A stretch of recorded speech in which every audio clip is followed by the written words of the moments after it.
1766년 가을 서울의 한 조용한 양반가. 그날 태어난 아이는 누구의 기대도 받지 못한 평범한 딸이었습니다. 그녀의 이름은 홍씨. 훗날 조선 왕조의 운명을 뒤흔드는 인물이 될 소녀였지만 그 순간만큼은 단지 관직 하나 없는 집안의 막내딸일 뿐이었습니다. 아버지 홍락추는 무명에 가까운 인물로 한때 지방관을 지낸 선조의 혈통이었으나 오랫동안 벼슬길에 오르지 못했습니다. 해경궁 홍씨의 회고록 한 중록에는 그를 광증이 있어 주류에 들지 못한 사람이라 기록했습니다. 그 말은 곧 이 집안이 권력의 중심부와는 거리가 멀다는 뜻이기도 했습니다. 그러나 아이러니하게도 이 무명의 집안엔 왕실의 피가 한 줄기 흐르고 있었습니다. 그들의 먼 조상은 선조의 딸 정명공주였고 다시 내려가면 영안위 홍주원으로 이어지는 혈통, 즉 왕실의 변두리에 걸쳐 있는 가문이었습니다. 왕실과의 인연이 완전히 끊어지지 않았다는 점, 그것이 훗날 이 가문을 다시 궁궐로 불러들이는 씨앗이 됩니다. 홍씨의 성장 과정에 대한 기록은 거의 남아있지 않습니다. 단정하고 조용한 성격이었다는 정도만이 전해질 뿐이죠. 하지만 그런 평범함이 오히려 운명을 바꾸게 됩니다. 왜냐하면 조선의 궁궐은 야심 없는 순종형 여성을 언제나 원했기 때문입니다. 가문이 지나치게 크지도 스스로의 뜻이 강하지도 않은 여인. 그런 인물이야말로 왕실의 질서를 흔들지 않으리라 믿었습니다. 홍씨의 집안에는 그녀보다 2살 위인 오빠가 있었습니다. 이름은 홍구경. 그는 어릴 때부터 비범했습니다. 재치가 빠르고 눈치가 날카로웠으며 세상살이의 냉정함을 일찍 배운 인물이었습니다. 훗날 그는 과거에 급제해 조정으로 들어가게 되는데 바로 그가 동생의 운명을 결정하게 됩니다. 아니, 동생의 삶을 조선의 비극으로 바꾸게 되는 인물이 되죠. 홍구경이 과거에 급제하던 날 집안은 오랜만에 웃음이 터졌다고 합니다. 하지만 그 웃음 뒤에는 조용한 야망이 자라고 있었습니다. 벼슬길이 막혀있던 아버지의 좌절, 가문의 쇠락, 그리고 자신이 반드시 그 이름을 되살리겠다는 결심. 그는 홍씨 집안이 다시 궁궐에 들어갈 날이 올 것이다라며 자주 말했습니다. 그 예언은 기이하게도 현실이 됩니다. 다만 그 대가로 희생된 것은 바로 그의 여동생이었습니다. 조선의 역사는 언제나 권력의 중심으로 향하려는 자와 그 권력에 휘말려 무너지는 자로 나뉘었습니다.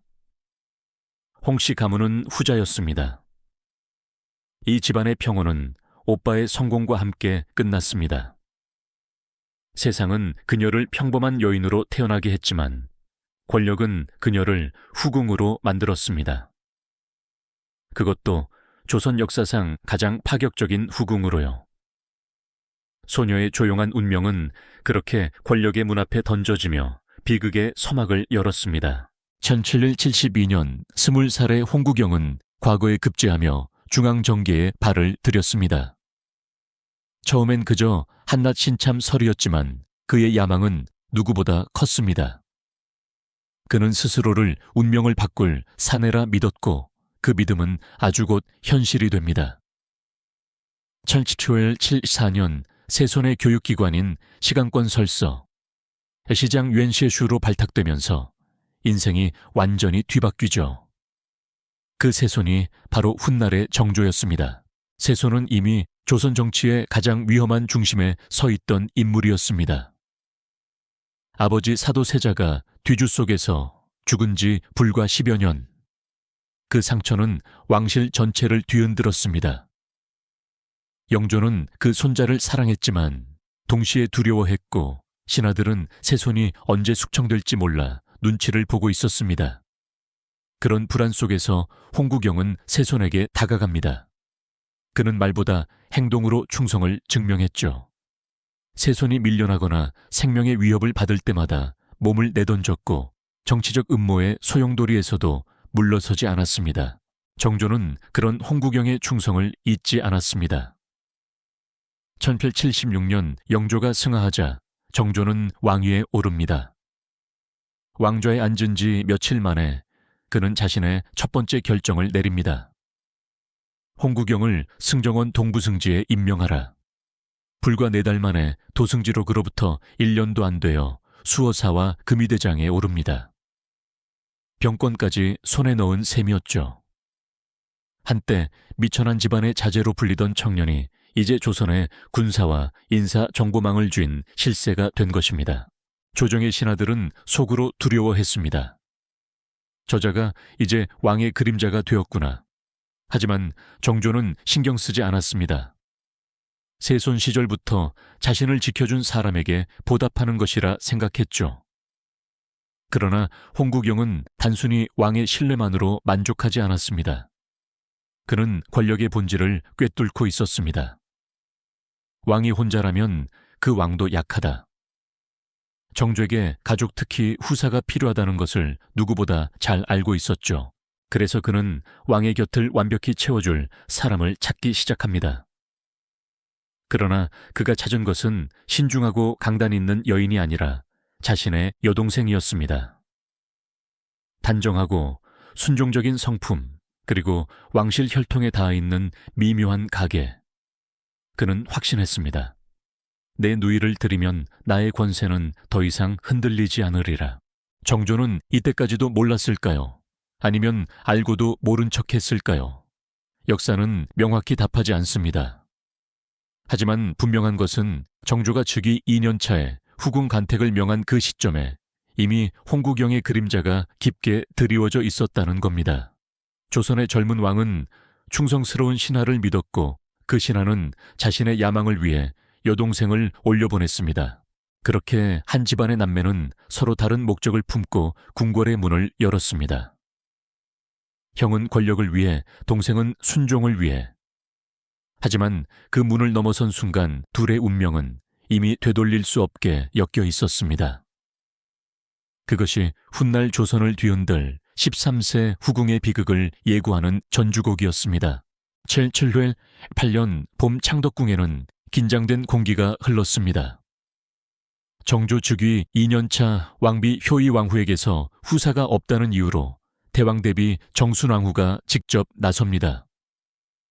나라의 근본은 종통인이 후궁을 간택하라. 그 명령은 곧 조선의 운명을 바꿔놓았습니다. 정조는 아직 25세 젊은 왕이었고 사도세자의 비극을 누구보다 깊게 기억하고 있었습니다. 하지만 조정과 백성은 후사를 재촉했습니다. 왕이 자식을 두지 못하면 왕조의 뿌리 자체가 흔들릴 터였죠. 그때부터 전례 없는 간택이 시작됩니다. 초간택, 재간택, 삼간택, 이 모든 절차는 원래 왕비를 뽑을 때 쓰이는 것이었지만 이번엔 후궁에게도 적용됐습니다. 이는 유례없는 일이었습니다. 궁녀와 무수리들, 양반가의 딸들, 그리고 몇몇 사대부 집안의 규수들까지 궁으로 불려 들어왔습니다. 그러나 정조의 눈길은 그 어디에도 머물지 않았습니다. 그 순간 한 이름이 대왕대비의 입에서 조용히 흘러나왔습니다. 풍산 홍씨의 딸 홍낙춘의 여식, 그녀의 나이 겨우 13살. 조정이 술렁였습니다. 홍구경의 누이가 아니더냐. 이미 권력의 핵심에 있던 홍구경이 여동생을 추천했다는 소문이 퍼지자 대신들은 입을 다물었습니다. 감히 반대할 수 없었습니다. 왕의 신임을 등에 업은 실세의 동생이라면 이미 결과는 정해진 것이나 다름없었으니까요. 6월 최종 간택자 발표. 이름 석자 없는 그 소녀는 곧 원빈 홍씨가 됩니다. 그녀의 나이는 아직 관례조차 올리지 못한 어린 나이 지금으로 치면 중학생이었습니다. 그러나 조선의 예법은 나이를 문제 삼지 않았습니다. 왕실이 필요하다면 한 소녀의 삶쯤은 얼마든지 바꿔버릴 수 있었습니다. 홍씨의 간택은 단순한 혼례가 아니었습니다. 그날 창덕궁에서는 왕비를 맞이할 때와 같은 의식이 거행되었습니다. 붉은 단청 아래에서 왕이 직접 예를 행하고 대궐의 종이 울렸습니다. 효의 왕후가 생존해 있는데도 정조는 그녀를 빈이 아닌 원빈 유엔핀으로 봉했습니다. 원자는 왕비나 세자빈에게만 붙이는 이름이었죠. 그녀는 처음부터 왕비에 준하는 지위를 부여받았습니다. 그날의 창덕궁은 화려했습니다. 금빛 비단이 깔리고 신하들은 일제히 절을 올렸습니다. 그러나 그 화려함 뒤에는 섬뜩한 침묵이 있었습니다. 정조가 진심으로 그녀를 택했을까요? 아니면 홍구경의 권세를 받아들인 결과였을까요? 13살의 홍씨는 그 모든 것을 알지 못했습니다. 그녀는 그저 명령에 따라 걸었고 궁녀들이 정해준 옷을 입었으며 어른들이 정해준 예를 따랐습니다. 그날 밤 그녀는 조선의 왕비보다 더 화려한 방에 들었지만 그 방은 동시에 철문 없는 감옥이었습니다. 역사는 이 순간을 조선 왕조 사상 가장 파격적인 간택기라 불렀습니다. 그러나 그 말의 다른 이름은 가장 잔인한 선택이었습니다.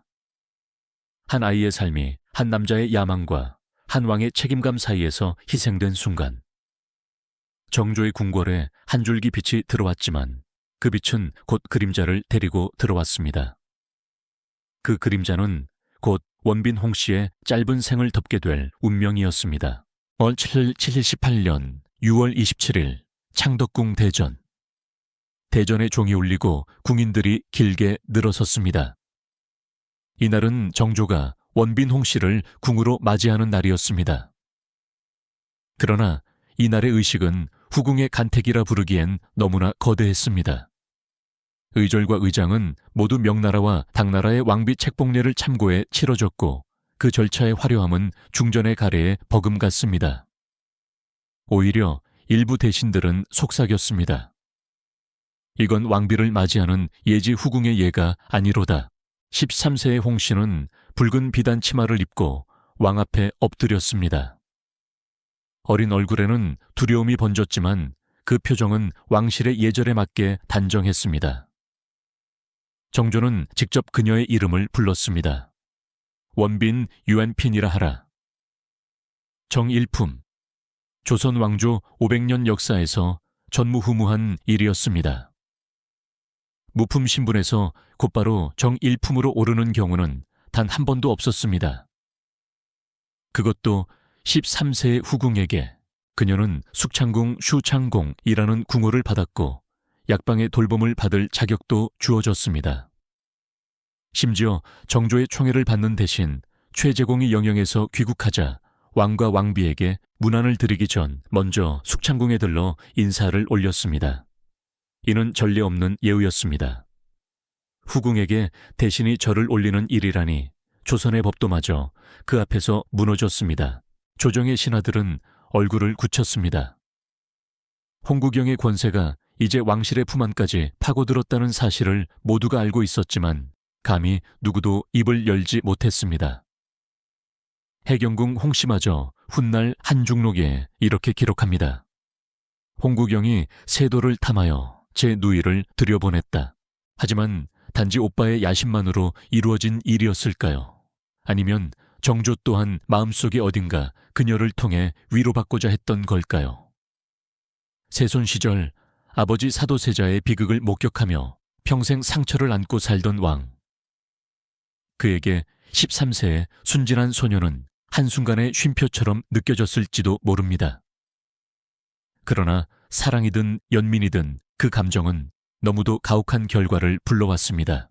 원빈 홍씨는 왕비에 준하는 대우를 받았지만 동시에 그 예우가 그녀의 짐이 되었습니다. 그녀는 아직 성년이 아니었습니다. 조선의 법도에 따르면 여성이 혼례를 치를 수 있는 나이는 보통 15성인으로 인정받는 시점도 그 즈음이었습니다.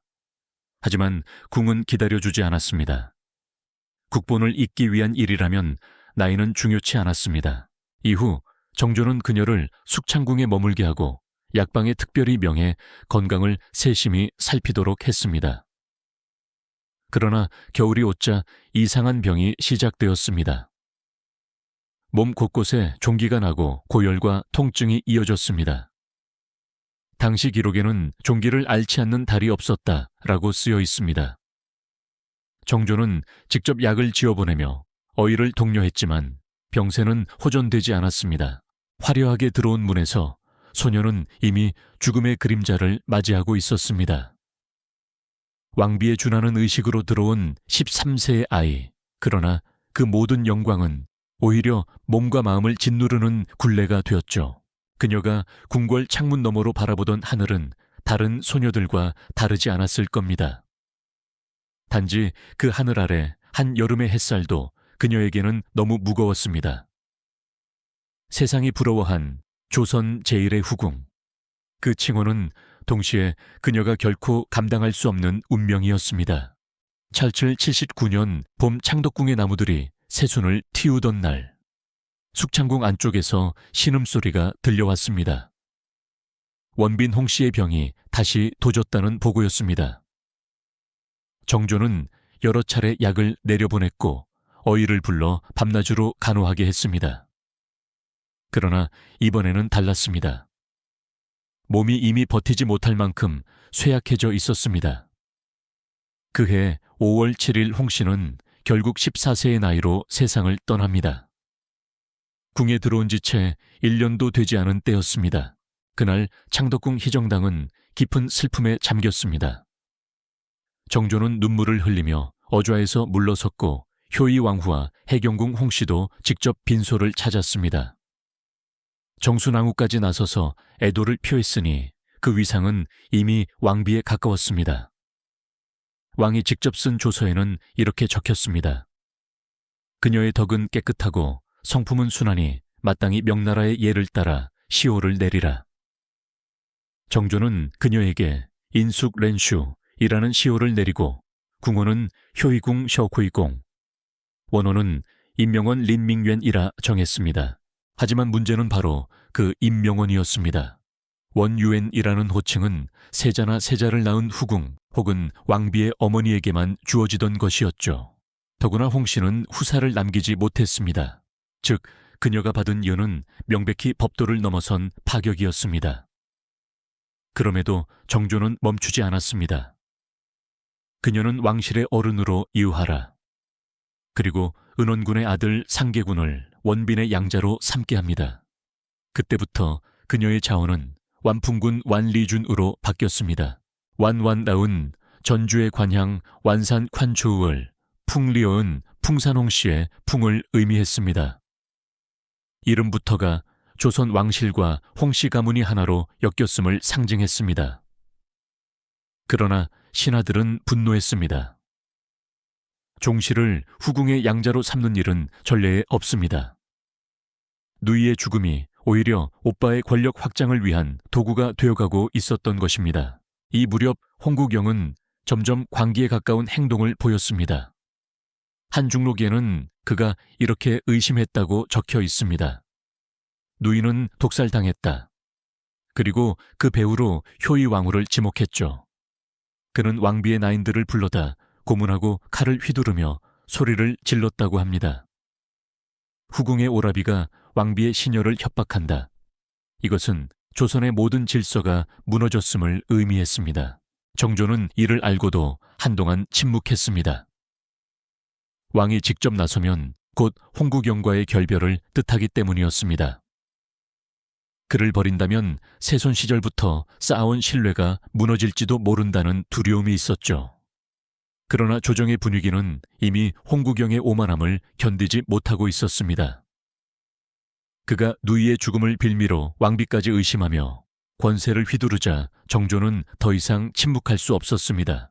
그럼에도 정조는 그녀의 장례만큼은 왕의 손으로 직접 챙겼습니다.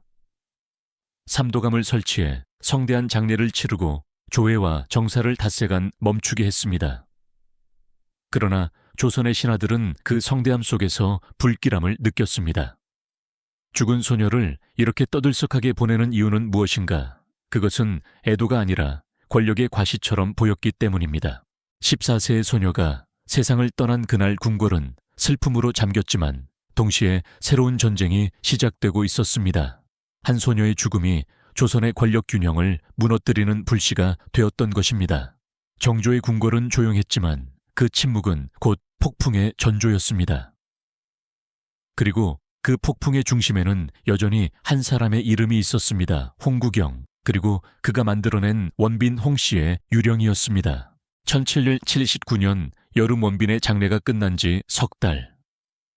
조정은 여전히 홍구경의 이름으로 술렁였습니다. 왕의 총애를 등에 업은 그에게 감히 대항할 자가 없었지만 신하들의 분노와 두려움은 이미 한계에 다다랐습니다. 그해 9월 마침내 김종수가 상소를 올렸습니다. 홍구경이 후궁 간택을 방해하고 왕비의 권위를 흔들며 왕실의 예법을 어지럽히고 있습니다. 겉보기엔 단순한 간택 방해였지만 실상은 홍구경의 절대 권력에 대한 공식적 반역 선언이었습니다. 정조는 처음엔 망설였습니다. 그 누구보다도 그를 신뢰했고 세손 시절 목숨을 걸고 자신을 지켜준 은인이었으니까요. 그러나 지금의 홍구경은 더 이상 충신이 아니었습니다. 그는 왕의 이름을 팔아 권세를 누리고 누이의 죽음을 복수라 포장하며 왕비마저 흔들고 있었습니다. 궁 안에선 그가 효의 왕후에 시녀들을 잡아다 고문했다는 소문이 돌았습니다. 왕비의 방까지 뒤지며 독살 증거를 찾았다는 이야기마저 나왔죠. 정조는 입술을 깨물었습니다. 저자가 선을 넘었다. 홍구경은 점점 제어를 잃어갔습니다. 그에게 누이의 죽음은 단순한 비극이 아니었습니다. 그것은 권력을 정당화하는 명분이었고 그 명분 아래 그는 더욱 미쳐갔습니다. 신하들은 그를 피했고 해경궁 홍씨마저 등을 돌렸습니다. 한중록에는 이렇게 기록되어 있습니다.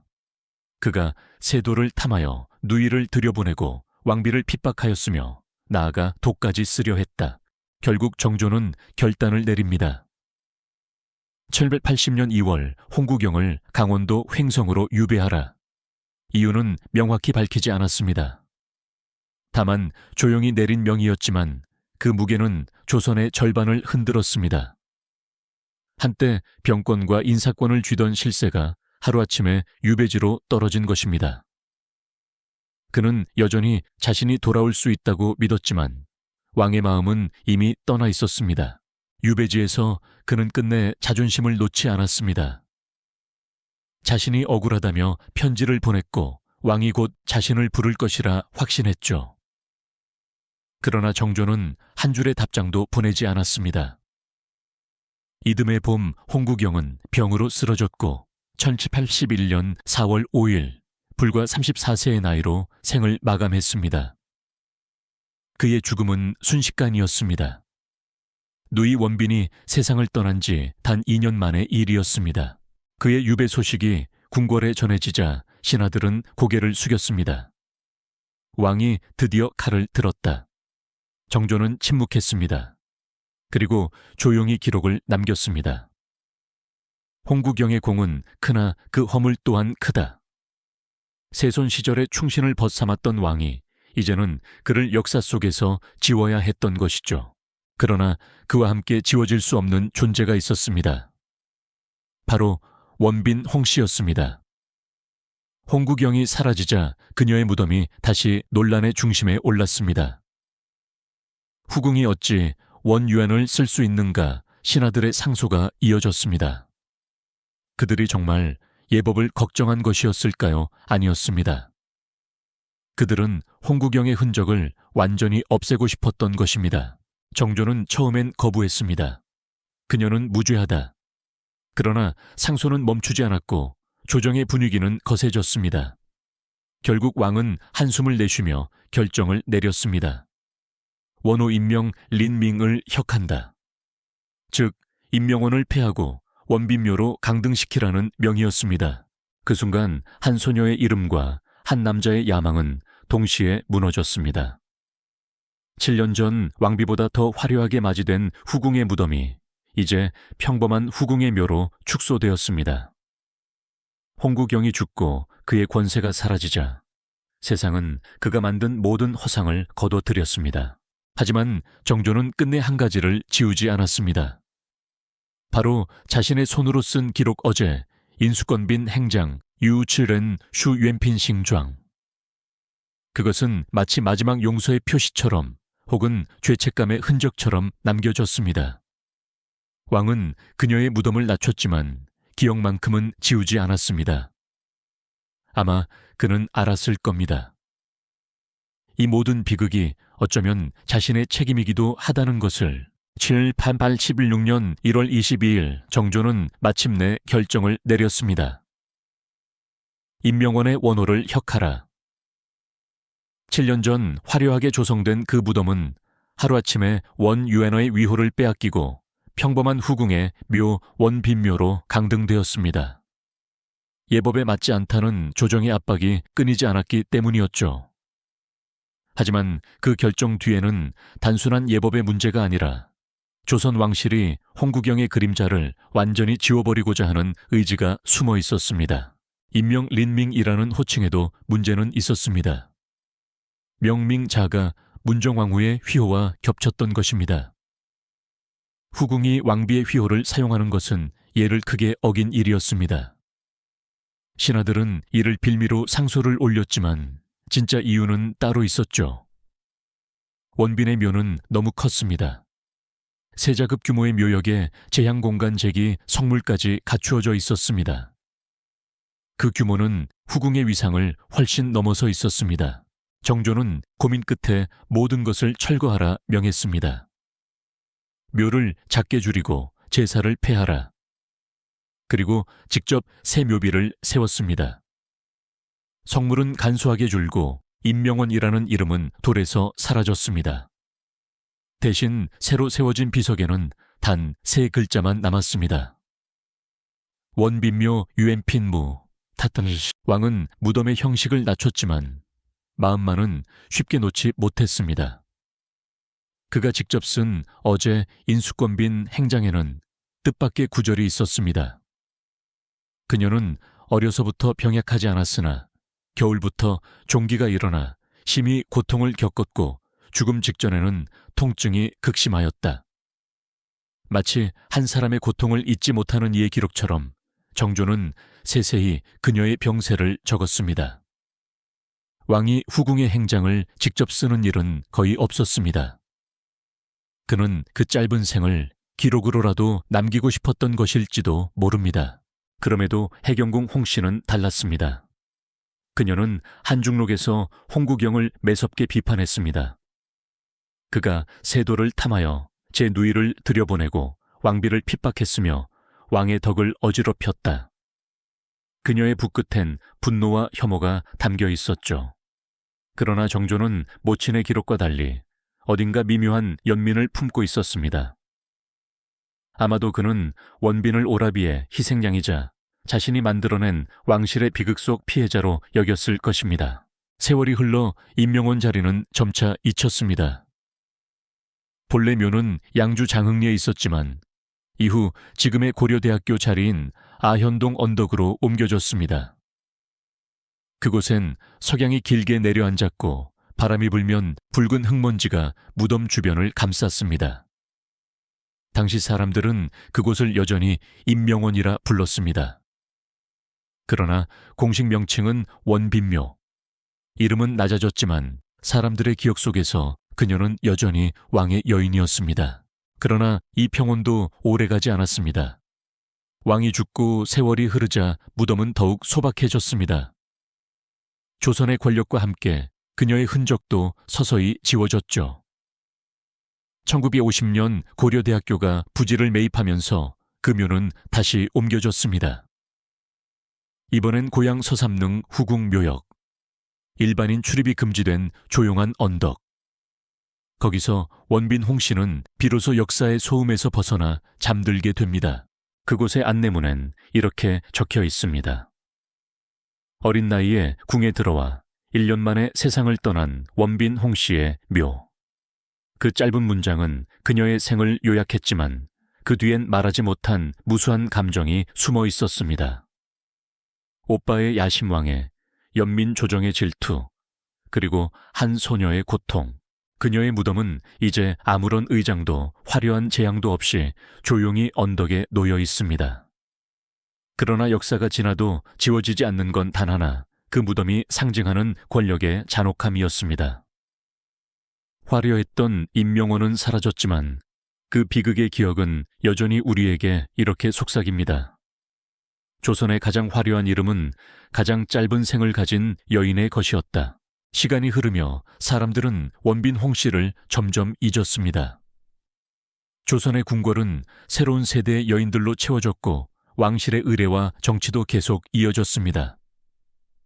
그러나 정조에게 그녀의 존재는 결코 지워지지 않았습니다. 그는 매년 그녀의 제향일이 되면 직접 제문을 검토했고 행장을 손수 다듬었습니다. 마치 죽은 소녀에게 사죄라도 하듯 정조는 그녀의 생을 문장으로 되살렸습니다. 그가 쓴 기록에는 감정이 고요하게 스며 있었습니다. 그녀는 고요한 성품으로 예를 잃지 않았고 병이 심하였으나 끝내 원망의 말을 하지 않았다. 이 문장은 단순한 기록이 아니라 왕의 양심의 고백이었습니다. 정조는 알았을 것입니다. 그녀가 자신의 선택 때문에 혹은 자신이 만든 권력의 구조 속에서 너무 일찍 무너졌다는 것을, 어쩌면 그는 그 죄책감 때문에 홍구경을 끝내 완전히 부정하지 못했는지도 모릅니다. 홍구경의 유배 후에도 정조는 그와 관련된 기록을 일부 남겼고 그가 세손 시절 자신을 지킨 공을 직접 언급했습니다. 하지만 동시에 그는 냉정했습니다. 충성은 나라를 위하되 사사로운 정에 얽매여선 아니 된다. 그것은 마치 자신에게 내리는 판결처럼 들렸습니다. 원빈의 이야기는 이후 왕실에서도 꺼내기 어려운 주제가 되었습니다. 정조는 그녀를 말할 때마다 목소리를 낮췄고 기록에 남길 때조차 단어를 신중히 골랐습니다. 그는 궁궐의 누구에게도 그녀를 비난하지 말라고 했습니다. 그녀는 잘못이 없다. 다만 운명이 짧았을 뿐이다. 그러나 그 운명이란 말 안에는 너무 많은 책임이 감춰져 있었습니다. 궁녀들의 증언에 따르면 정조는 어느 날 밤 홀로 양심 앞 근처를 걸었다고 합니다. 원빈이 마지막 숨을 거둔 곳이었죠. 왕은 아무 말 없이 그 방 안을 바라보다가 조용히 속삭였다고 합니다. 그대의 고통이 이제는 사라졌기를. 그 말을 들은 시종은 감히 숨도 쉬지 못했습니다. 세월이 흘러 정조는 다시는 그 누구에게도 원빈과 같은 대우를 내리지 않았습니다. 새 후궁 간택이 추진될 때마다 그는 말했다고 합니다. 궁에는 더는 어린 영혼이 들어와선 아니 된다. 왕의 입에서 나온 말은 조선의 예법이 되었고 이후 궁중 간택 연령은 엄격히 제한되었습니다. 그녀의 죽음이 남긴 것은 단지 한 왕의 슬픔이 아니었습니다. 그것은 제도와 관습을 바꾸게 한 경고였고 인간이 권력 앞에서 어디까지 이를 수 있는가를 보여준 거울이었습니다. 정조는 훗날 의빈 성씨를 만나 문유세자를 얻습니다. 그러나 그 아들도 5살의 어린 나이에 세상을 떠나죠. 정조는 그때 또다시 눈을 감고 이렇게 말했다고 전해집니다. 나는 또 한 번 잃었구나.